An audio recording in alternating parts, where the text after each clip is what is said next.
Ave Maria, gratia plena, Dominus tecum, benedicta tu in mulieribus, et benedictus fructus ventris tui, Iesus. Sancta Maria, Mater Dei, ora pro nobis peccatoribus, nunc et in hora mortis nostrae. Ave Maria. Alléluia. Alléluia,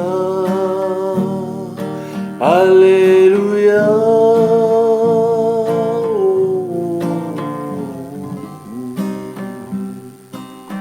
Alléluia. Gratia plena.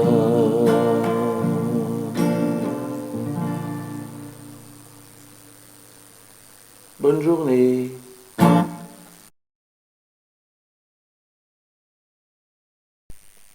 Au nom de l'amour du Père, de la paix du Fils et de la joie du Saint-Esprit, ainsi soit-il.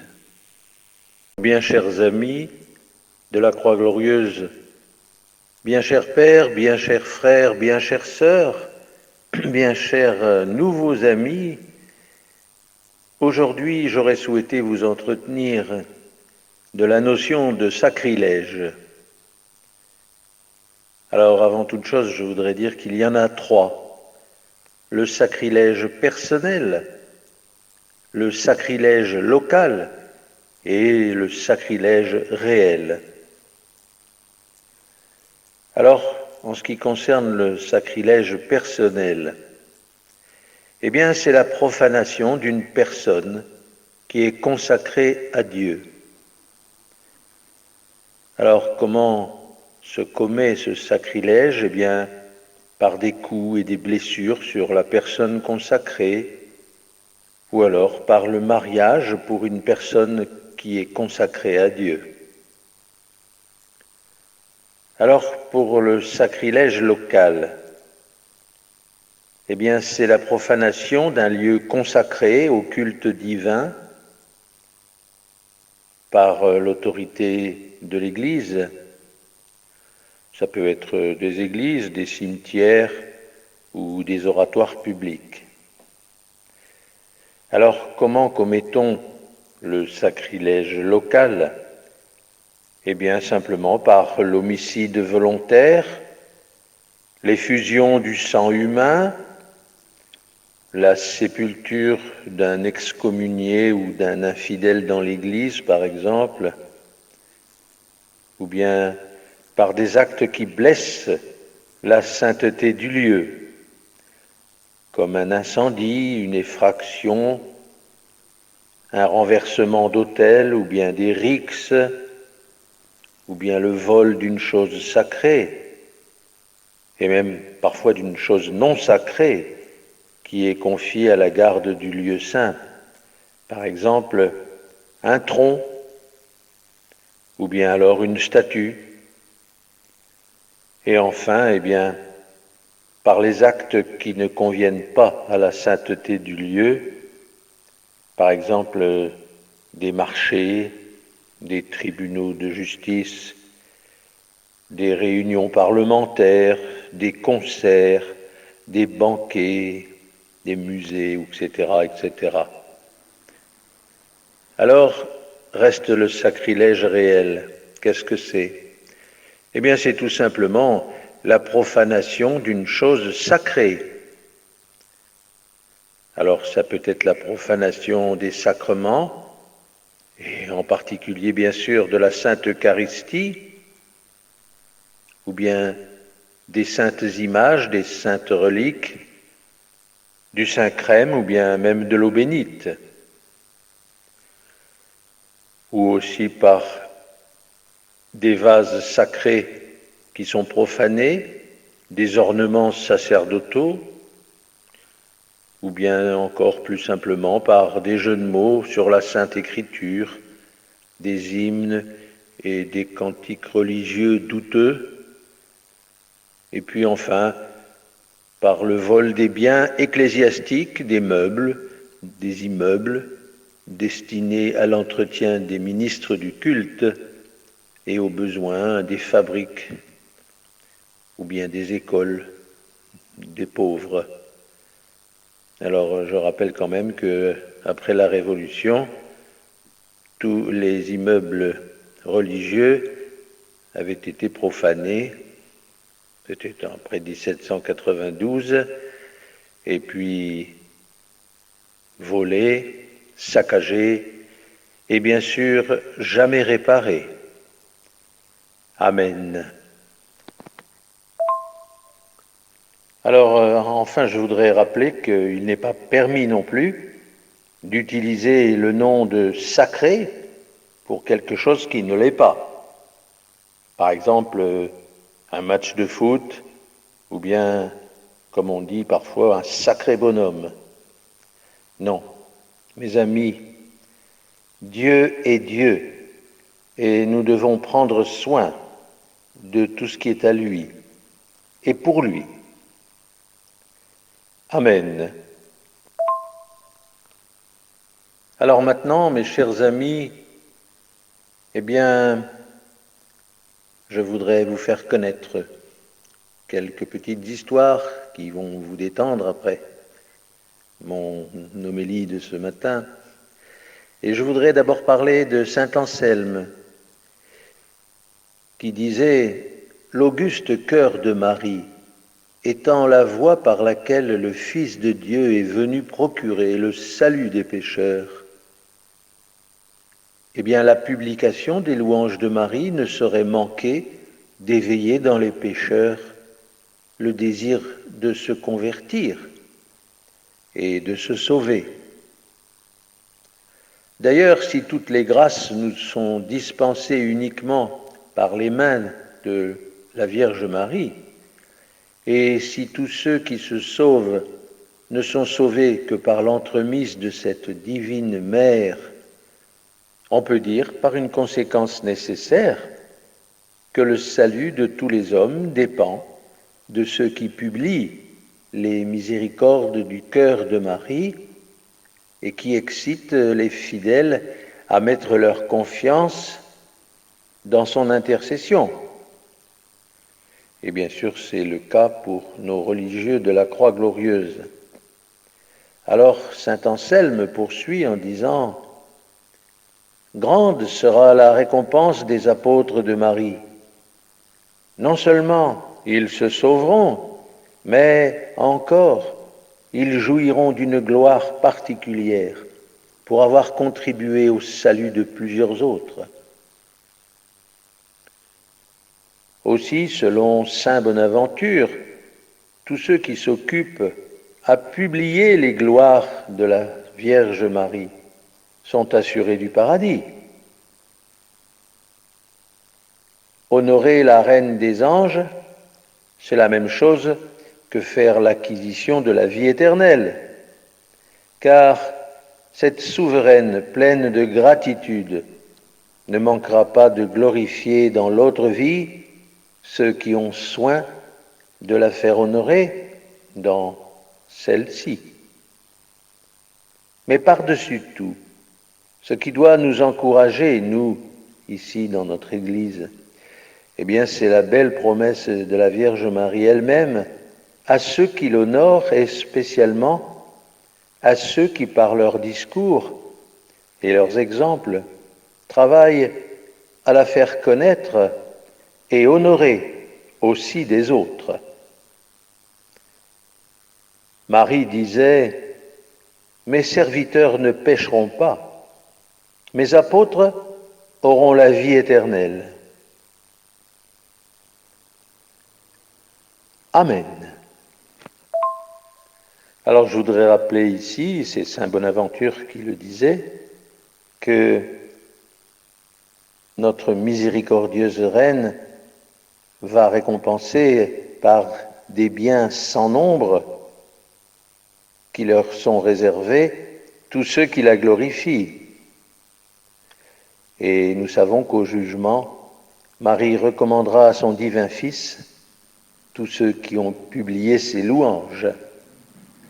Amen. Alors avec votre permission, et bien sûr, pour donner une petite note de détente, je voudrais ici citer encore mon bien-aimé Saint Jean Bosco, qui lui disait « Attention, moins on se confesse, moins on aime se confesser, et moins on prie, moins on aime prier. » Alors, de Saint Jean Bosco, une petite histoire, mes chers amis, parce qu'un jour dans un train, Saint Jean Bosco faisait son bréviaire, et en face de lui, il y avait un homme qui se moquait de la religion, très fort. Le prêtre continuait de prier, et puis quand il a eu fini, cet homme lui dit tout haut, « Bah, la confession, c'est une invention des curés. Moi, en tout cas, je ne me confesserai jamais. » Alors Saint Jean Bosco le regarda en souriant, et il lui dit, « Cher ami, sachez donc qu'il n'y a que deux sortes de gens qui ne se confessent jamais. Ceux qui n'ont pas encore l'âge de la raison et ceux qui l'ont perdu. » Eh bien, cette leçon a guéri le moqueur, parce que c'est une folie de croire qu'on n'a pas besoin de demander pardon au bon Dieu. Amen. Alors je voudrais maintenant terminer par des petites méditations sur des histoires, je dirais, plus plaisantes, bien sûr, à raconter. Alors voici une petite histoire d'abord à méditer. Un jour, le feu, l'eau et la réputation devant voyager ensemble délibérèrent pour savoir comment ils pourraient se retrouver au cas où ils viendraient à se perdre. Alors le feu déclara, « Vous me trouverez ou vous verrez de la fumée. » Et l'eau dit à son tour, « Il faudra me chercher dans les lieux marécageux. » Et vous, demandèrent-ils à la réputation, où pourrions-nous vous trouver? Moi, répondit la réputation, quand une fois on m'a perdu, on ne me retrouve jamais. Amen. Alors aussi Saint Vincent Ferrier qui disait qu'une communion bien faite, mais elle fait beaucoup plus de bien à l'âme qu'une semaine de jeûne au pain et à l'eau. Et je voudrais encore vous raconter une histoire qui avait lieu avec Saint Philippe Néri, qui est une histoire que j'aimerais vous raconter.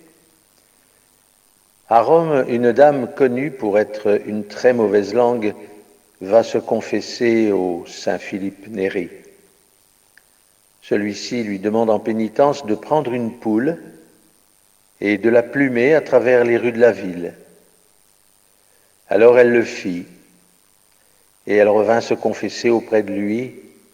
Alors il lui demanda en pénitence, cette fois de rechercher toutes les plumes qu'elle avait éparpillées.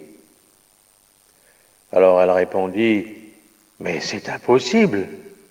Alors Saint Philippe Néri lui dit que c'était la même chose pour la médisance.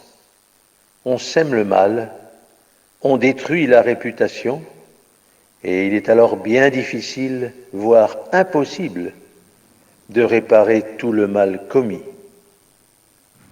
Amen.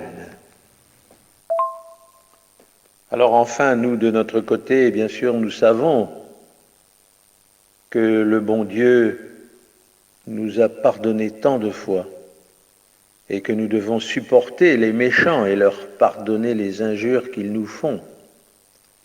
C'est d'ailleurs Saint Pierre qui croyait être généreux en pardonnant 7 fois. Non, notre Seigneur Jésus a dit 70 fois 7 fois, c'est-à-dire toujours. Alors je voudrais terminer par une belle prière que je dois bien sûr à Ludolphe le Chartreux. Alors voilà ce qu'il disait. Seigneur Jésus, vous qui êtes miséricordieux, aidez-moi, tout indigne que je suis, à retirer quelques frères du vice ou du péché, en le reprenant à propos par de charitables paroles, que je ne cesse de travailler à son amendement, sinon par des réprimandes ou des exhortations, du moins par des prières ferventes et des exemples édifiants.